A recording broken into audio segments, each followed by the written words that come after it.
Patawad kung tinulungan ko mahalal si BBM bilang Pangulo ng ating bansa.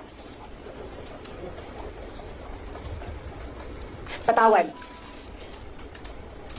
kung hanggang ngayon ay marami pa ring Pilipino ang nalulunod sa baha ng dahil sa malawakang korupsyon.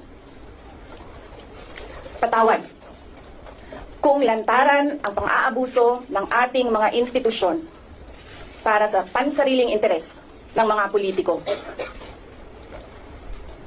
Patawad kung patuloy ang pagtaas ng presyo ng mga pangunahing bilihin habang nananatiling kapos ang kita ng bawat pamilya. Patawad kung wala man lang tayong tunay na seguridad sa pagkain. Patawad kung may nagkakasakit at binabawian bigla ng buhay dahil sa kakulangan ng maayos at epektibong healthcare system.